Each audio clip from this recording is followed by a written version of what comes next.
The Garden Report is brought to you by FanDuel, the exclusive wagering partner of the CLNS Media Network. Hey, Buddy Manning here. Welcome to the Garden Report, back from the Celtics road trip, and bad result to start it off. This is usually how it goes, though, Josue. Those classic beatdown? No, not quite to this degree, but teams do tend to struggle coming back from extended road trips. Yeah. And the Celtics did have a couple days off down there in Miami that extended the amount of days they were away from home. But forget the caveats.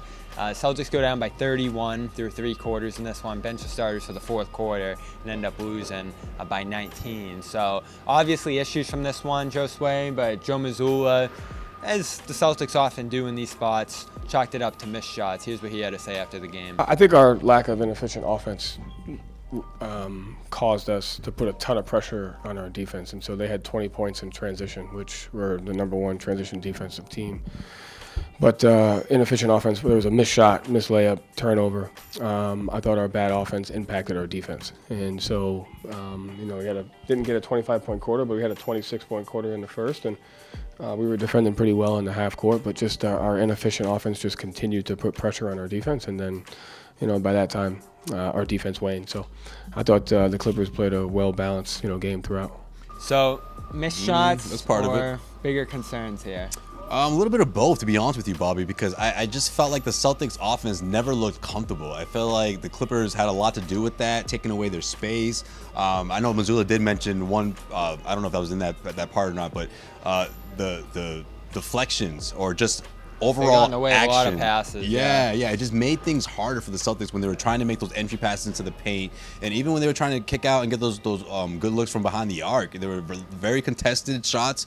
A lot of the times, I feel like the Celtics just looked very uncomfortable, and they took advantage of that, and especially in the transitions, which was exactly what Ty Lue said was key into slowing down this Celtics offense early and often. That's exactly what we saw throughout the first 3.5 quarters, and by the fourth, we knew that this one was over. Yeah, switching defenses have been a conversation. Joe Mazzulla said during that West Coast trip that that's something they had to shake up the offense a little bit to figure out, challenge them going against Miami in past playoff series. It's probably been the biggest issue offensively for the Celtics when they've played teams like this. And if you remember last year when they went to LA, they lost a pretty similar game to this where their offense was just completely poor.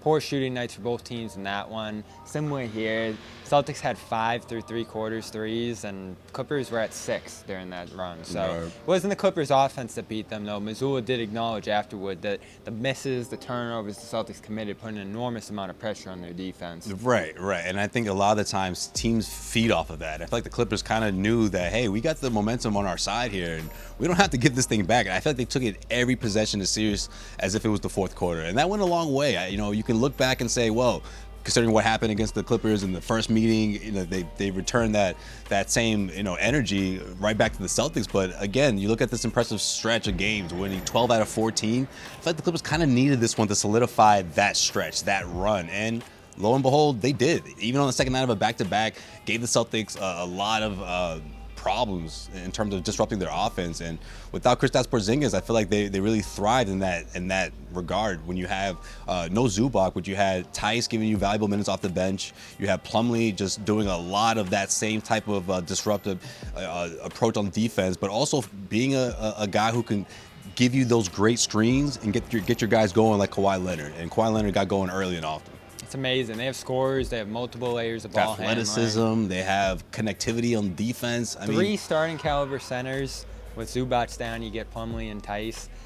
We got to talk about this team being there in the finals if the Celtics reach that point. And Harden's the interesting one. I think everybody looked at them when they got him and said, how's that going to go?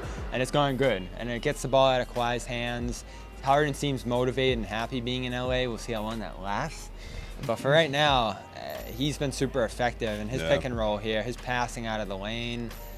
It got good shots for the Clippers, and they're going to be tough if that's what it comes down to. I think he understands what this team needs him to be, and I think he's still, I shouldn't say he completely understands that, but he's figuring that out. And I think that the version of what they need James Harden to be it's going to mesh because he knows obviously how productive he could be on offense and how effective he is, especially when he's dialed in. But also, I think he trusts someone like Kawhi Leonard, right? Not only is he a champion, not only has he been there before, but he's putting together one hell of a season after the last couple of years with injuries and just playing a complete 82 game or anything near that seemed out of the question, where this year has been completely different.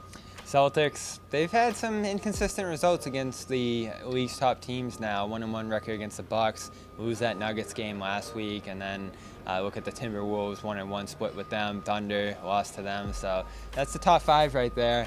They're going to get more opportunities against these teams, but it doesn't get any easier. Pacers coming up. Pelicans, a very effective team as well before the Lakers come in with a tough defense on Thursday. Yeah. And the Celtics lose Luke Cornett in this one with a hamstring injury. Porzingis missed it with an ankle injury. We're going to talk about those losses in our next video and how they could impact that back-to-back. But for now, Celtics lose in blowout fashion to the Clippers, 115-96. Josue, Pavon, Bobby Manning. Check out Celtics All Access for that next video and all the post-game reaction on CLNS Media. The NFL season is wrapping up, and there's still time to get in on the action with FanDuel, America's #1 sportsbook. Right now, new customers get $150 in bonus bets, guaranteed when you place a $5 bet. FanDuel, official partner of the NFL.